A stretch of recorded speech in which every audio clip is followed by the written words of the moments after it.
एक घने जंगल के बीच शेर शेरू बड़े घमंड से राज करता था। उसकी सुनहरी अयाल और दहाड़ से हर जानवर कांपता था। उसे लगता था कि ताकत ही सब कुछ है। वह छोटे जानवरों की कभी परवाह नहीं करता था। एक पुराने बरगद के पेड़ के नीचे चिंटू नाम का एक छोटा चूहा रहता था, जिसका दिल बहुत बड़ा था। उसे छोटी छोटी चीजों में खुशी मिलती थी और वह मानता था कि हर प्राणी का एक मकसद होता है। एक दोपहर शेरू अपनी महानता का सपना देखते हुए गहरी नींद में सो रहा था। तभी चिंटू घर लौटते हुए शेर के पास से दबे पांव निकला, उसे डिस्टर्ब न करने की उम्मीद में। पर किस्मत को कुछ और ही मंजूर था। चिंटू का रास्ता जल्द ही राजा के रास्ते से खतरनाक तरीके से टकराने वाला था। एक ऐसी मुलाकात होने वाली थी जो उन दोनों की जिंदगी बदल देगी।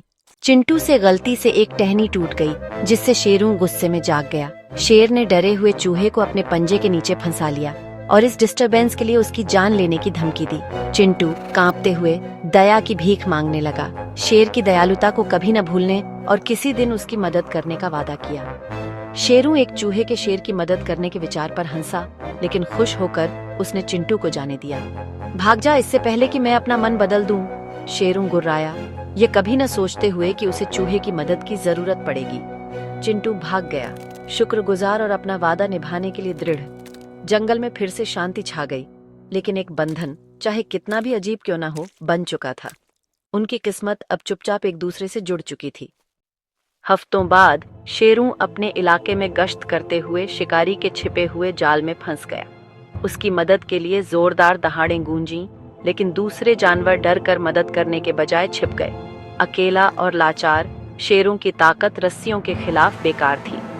चिंटू ने शेर की बेताब चीखें सुनी और अपना वादा याद करते हुए मौके पर पहुंचा। फंसे हुए राजा को देखकर चिंटू ने आवाज लगाई, चिंता मत करो राजा शेरू, मैं यहाँ हूँ। पहली बार शेरों की आंखों में उम्मीद की किरण जगी, क्योंकि नन्हा चूहा मदद करने के लिए तैयार था। घमंडी शेर की किस्मत अब जंगल के सबसे छोटे प्राणी के हाथों में थी। चिंटू ने अपने साथी चूहों को बुलाया और साथ मिलकर उन्होंने जाल पर हमला कर दिया। अपनी तेज दांतों से मोटी रस्सियों को कुतरने लगे। शेरू ने हैरत से देखा कि कैसे छोटे प्राणी अथक रूप से काम कर रहे थे। उनकी एकता और दृढ़ संकल्प किसी भी दहाड़ से ज्यादा मजबूत थे।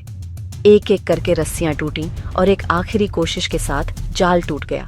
शेरू जमीन पर गिर पड़ा, आखिर आजाद, विनम्र और शुक्रगुजार। उसने चिंटू और चूहों को देखा, कीड़ों के रूप में नहीं, बल्कि रक्षक और दोस्तों के रूप में। घमंडी राजा को एहसास हुआ कि असली ताकत साहस, एकता और दया में है। उस दिन शेरों के दिल में गहरा बदलाव शुरू हुआ।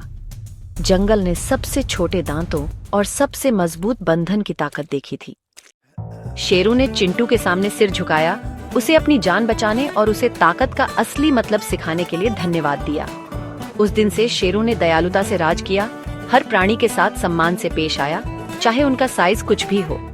शेर और चूहे की अनोखी दोस्ती जंगल में एकता का प्रतीक बन गई। जानवर एक दूसरे की मदद करने लगे और जंगल सद्भाव में फला फूला। शेरू और चिंटू की कहानी सुनाई जाने लगी, सभी को यह याद दिलाते हुए कि विनम्रता और सहयोग सबसे बड़ी ताकत है। अहंकार बांटता है, लेकिन एकता सब पर विजय पाती है। जंगल के दिल में उन्होंने सीखा, साथ मिलकर वे किसी भी चुनौती को पार कर सकते हैं।